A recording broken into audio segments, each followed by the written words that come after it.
pour ce qui est des bienfaits d'un spectacle de danse jeune public pour les jeunes de tous âges. Ça laisse une empreinte forte, ça initie à l'abstraction, ça suscite un questionnement sur le monde, c'est une expérience sacrée qui permet de développer le sens critique, apprendre à s'aimer, j'aime ça, on en a tellement besoin, sortir de l'isolement. It empowers children to imagine a reality that is theirs. Donc, il y a toute cette capacité. Tout à l'heure, on parlait de la capacité d'émerveillement et la capacité de réception des enfants. Mais c'est vrai qu'en construisant le sens soi-même à travers une œuvre abstraite, on développe un regard sur le monde et une manière d'appréhender le monde. Et ça, la danse est très forte pour ça. Ça laisse aussi l'empathie, l'idée, on souligne l'idée que l'ego est laissé de côté, cultiver le sens du merveilleux. Social justice, je ne sais pas ce qu'il y a derrière cette idée-là, mais c'est intéressant. Et bon, open to interpretation, c'est ce que j'évoquais tout à l'heure avec l'idée de forger un sens à travers les sens, de créer du sens à partir du corps, et non pas seulement à partir de l'intellect. Ça ouvre les perspectives. Vive la danse, on comprend pourquoi je l'aime. Là, je veux vous donner la parole à vous. Bon, ça c'est fait. Relax, vous n'avez pas vraiment eu le temps de relaxer, en fait.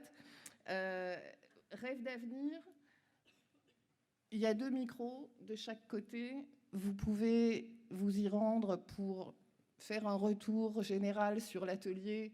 Qu'est-ce que ça vous a apporté? Qu'est-ce que ça a stimulé? Qu'est-ce que ça a ouvert comme perspective? Qu'est-ce que ça a généré comme questionnement? Ou tout simplement aller au micro pour répondre à ces questions-là. Si vous êtes un diffuseur, quel rôle puis-je jouer pour créer un futur où la danse jeune public serait aussi présente que le théâtre jeune public? On est dans le rêve. Comment influencer d'autres collègues à diffuser de la danse jeune public? Et du côté des créateurs et des compagnies, qui sont mes meilleurs alliés pour favoriser le développement de la danse jeune public et le rayonnement de mes œuvres? Est-ce que c'est des diffuseurs, des écoles de danse, des commissions scolaires, des comités de parents? Selon les régions où on est et le tissu social dans lequel on évolue, ça peut être différent. Et quels sont les arguments les plus forts que je pourrais développer pour les convaincre, pour m'adresser à eux? Puis bon, je dis convaincre, mais pour les sensibiliser, les initier et les apprivoiser. Donc, la parole est à vous. On a, quelle heure est-il? On a une 15aine de minutes. Donc, prenez le plancher. Sophie Labelle? Non. Allô? Oui, alors Sophie Labelle, directrice artistique de la Maison Théâtre ici. Depuis ce matin, en fait, j'avais envie juste de lancer cette idée-là en entendant Marie-Hélène de la Rotonde parler de son projet créer des êtres culturels, je pense, en connaissant ici ce qui s'est fait, qui se continue à Sherbrooke, je pense, les passeurs culturels, sachant que nous, la Maison Théâtre, de notre côté, on est engagés avec l'UQAM dans un projet. Mon point, c'est de dire que quel rôle puis-je jouer pour créer un futur où la danse jeune public serait aussi présente que le théâtre? Je pense que toute la question de l'intégration, de la fréquentation des arts dans le cursus des futurs enseignants est majeure. Et moi, je pense que là, on a plusieurs projets qui se passent dans différentes villes. Peut-être qu'il y en a aussi dans les autres provinces. Et là, je pense qu'en premier, au Québec, il y aurait un travail de concertation à faire, d'échange d'expertise, de travailler aussi le financement de ces initiatives-là. Au Québec en premier, puis après ça, de voir comment ça se passe aussi dans l'ensemble du Canada, parce que c'est super important que les profs puissent avoir accès, les futurs enseignants et enseignantes, avoir accès, entre autres, à la danse. Donc, pour moi, c'est une priorité, la question de l'intégration de la fréquentation des arts dans le programme des futurs enseignants. Donc, il y avait ça que j'avais envie de dire. Donc, moi, je suis très ouverte à travailler en collaboration et tout ça, quitte même à former un comité de travail là-dessus. Je sais qu'il y a Culture pour tous aussi, qui est très engagé là-dessus. Donc, vraiment, je pense qu'on est en train... Puis ce que je voudrais éviter aussi, c'est que plusieurs initiatives un peu partout, financées par des petits projets compliqués, tout ça, aient moins d'impact que finalement si on se regroupait tout le monde ensemble. Première chose.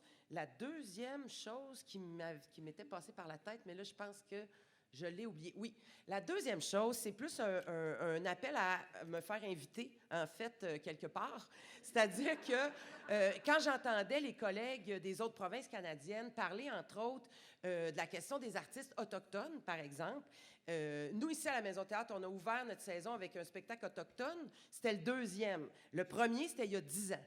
Donc, ça ne me tente pas tellement d'attendre 10 ans pour avoir un autre spectacle autochtone dans notre programmation, mais je vous avoue que je manque de temps, peut-être de ressources et de connaissances. Donc, j'aimerais beaucoup apprendre à connaître les créateurs en danse et en danse jeune public autochtone. Donc, je ne sais pas comment les diffuseurs spécialisés comme moi, peut-être que les Gros Becs à Québec aussi, peut-être qu'on pourrait être inclus dans une session de travail, parce qu'on n'est pas membre de la danse sur les routes, ce qui est correct. Mais je me dis, dans cette idée-là de travail collectif, j'ai l'impression que les propositions spéciales, les propositions autochtones, entre autres, et tout ça, pourraient être traitées de façon à ce que l'information circule dans l'ensemble du réseau. Voilà. Génial. Je ne veux pas parler à la place de Pierre David, mais tu viens de te réserver quelques places, Sophie, dans des comités pour le chantier de la danse jeune public. Quelqu'un d'autre? Oui. Salut tout le monde. Gabrielle, Hélène, chorégraphe et collaboratrice en danse à C'est des spectacles à Gaspé, le début du monde. Ça me fait vraiment plaisir d'être ici puis entendre parler tout le monde, mais j'ai une proposition qui va peut-être être controversée. Je ne sais pas si vous êtes au courant du fait que les enfants sont des danseurs, en fait, innés par excellence. On n'a pas besoin de les amener à danser. Il faut juste créer un espace et des rencontres où ils ont le droit de le faire. C'est en dedans d'eux, c'est en dedans de nous tous. Puis c'est seulement en vieillissant qu'on se crée des situations où on est plus à l'aise et le désir d'approprier notre terrain corporel est jumelé avec la honte ou l'inconfort ou la gêne, etc., etc. Fait que j'avais juste envie de peut-être changer l'optique un peu, dans le sens que oui, c'est excellent d'en parler, mais moi, je suis quelqu'un un peu d'action, puis de mouvement, puis c'est ça. J'ai comme envie de dire que les enfants, ils n'ont pas besoin qu'on leur mène à une affaire spécifique ou qu'on leur démontre des techniques de création ou qu'on leur montre que peut être un œuvre, parce que les grandes œuvres, puis l'innovation, puis la créativité, c'est inné dans les enfants. Puis en fait, ce qu'on devrait faire, c'est arrêter de parler puis leur écouter. Puis leur demander ce qu'eux autres ils ont besoin pour pouvoir créer puis se sentir en sécurité puis se sentir comme ils ont une plateforme pour exprimer ce qu'ils ont à dire dans leur corps, qui sont déjà dans la perfection et la créativité. Bye. Ouais, ce que j'aime bien de cette remarque, c'est, je la résumerai par libérons les corps et leur pouvoir et donnons ça ferait du bien aux enfants, mais à tous les adultes qu'ils vont devenir. Donc créons des espaces en fait pour que le corps déjà puisse s'exprimer. Puis après la diffusion, ça ira mieux. Pierre-Paul? Oui, je vais élargir un peu le débat.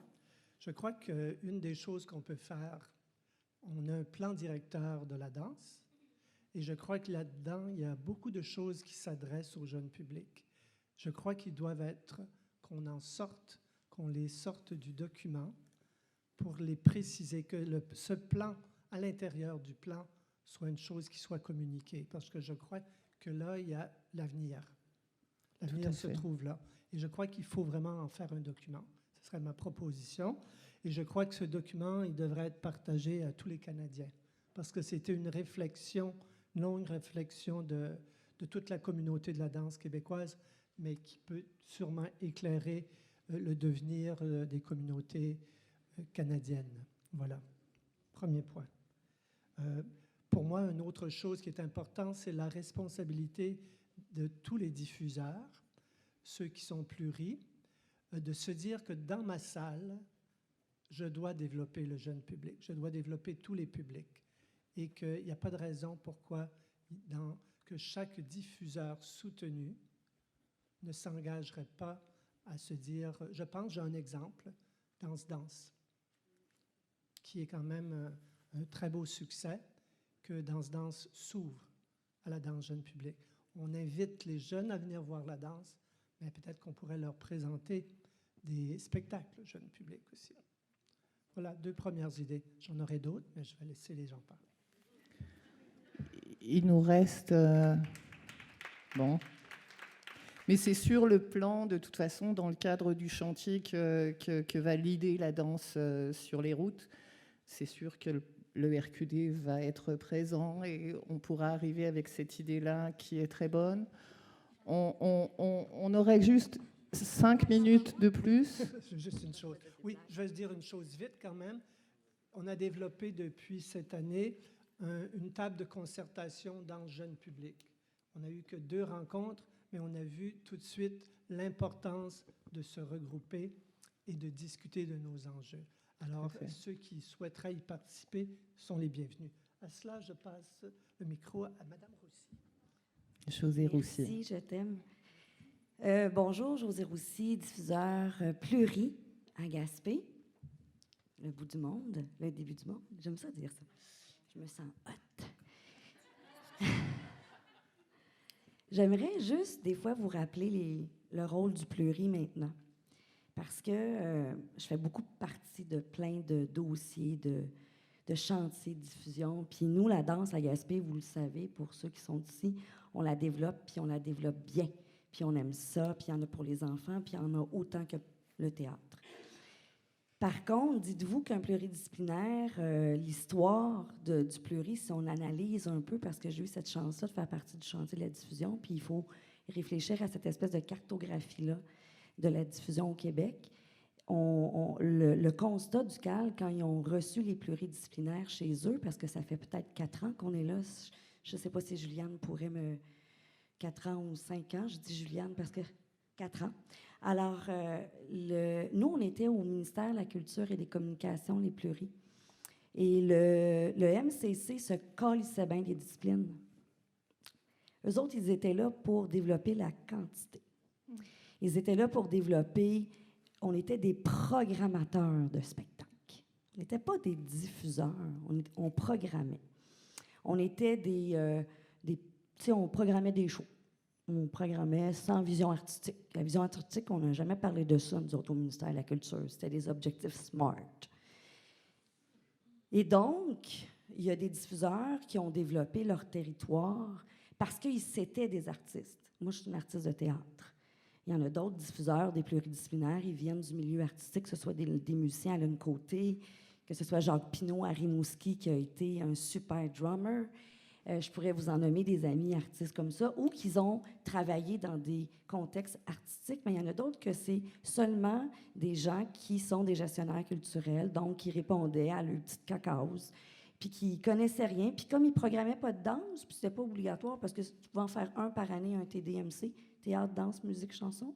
Donc, t'en faisais un, puis tu étais correct, tu sais. Donc, à Rideau, il n'allait pas voir de danse, parce qu'il n'en programme pas de danse. Puis il n'en programme pas de théâtre, ni de jeune public. Donc, je fais des blagues, mon personnage de blague, mais pour vous dire que ça a été une philosophie de développement. Et là, on arrive au calque depuis 4 ans, les diffuseurs pluris. Et là, tout d'un coup, on nous dit, parlez-nous de votre mission artistique. Ça fait bang. Parce que moi, je peux dire que comme pluridisciplinaire, j'avais 43 000 $ quand je suis arrivée au calque. Et je présentais à peu près 20 spectacles sur 40 à risque artistique. J'avais moins de 70 000 je vous le dis, là, au niveau de la diffusion, et je peux vous en nommer des comme ça. Et le niveau de financement des pluridisciplinaires, il y a un hostie de clivage avec les spécialisés. Puis j'adore les spécialisés, je ne veux pas qu'on leur enlève des sous, mais je veux qu'on en injecte davantage. Et c'est avec vous, les artistes, maintenant, que ça va se passer.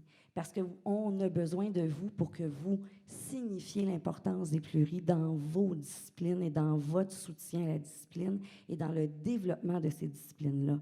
Parce que s'il n'y a pas de financement accordé, il ne peut pas avoir de tournée au-delà des grands centres. Et l'excentricité, l'Abitibi, partout, on est en sous-financement incroyable. Donc, le Calque a un grand défi d'injecter cet argent-là à la diffusion pour nous permettre d'avoir des disciplines fortes, des artistes avec un financement adéquat, que vous puissiez venir dans nos territoires, rester longtemps et qu'on puisse bien vous payer. Et vous payer pour la médiation culturelle, ça ne fait pas partie, c'est beaucoup de temps pour tout le monde. Alors moi, je pense que le pluridisciplinaire, il faut le voir comme pas comme quelqu'un qui n'a pas de vision, mais qui a besoin de vous afin de soutenir justement son développement. Et ensemble, on va aller beaucoup plus loin et la culture va se rendre partout à travers le Québec avec nos artistes. Alors voilà, j'avais envie de vous partager ça, je trouvais ça important. C'était Merci. très précieux, merci José.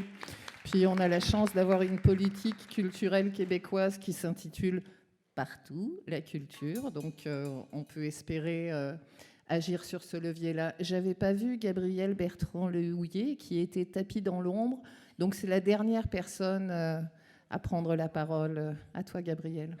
Bonjour, je suis chorégraphe et interprète, Gabrielle Bertrand. Je suis toute nouvelle dans le jeune public, en fait, et j'avais juste un petit... Pour rebondir sur mon homologue chorégraphe de Gaspé, j'ai une petite anecdote et donc un petit rêve en même temps qui m'a été communiqué par Aïcha Bastien de Québec. Il y a une enfant qui lui a partagé en fait le souhait. Elle lui a dit « Mais pourquoi les gens dansent pas aujourd'hui? Pourquoi sur la rue les gens dansent pas? Pourquoi il n'y aurait pas une cloche qui sonne partout dans la ville et pendant 1 minute, tout le monde doit danser? » C'est juste ça que j'avais envie de partager pour... Allez, go! Merci. On est vraiment très en retard. Je suis désolée, Ismaël, mais merci de vous être prêté au jeu. Je vois qu'il y a plein d'horizons qui s'ouvrent, c'est super. Je vous remets entre les mains de Mika pour la suite du programme.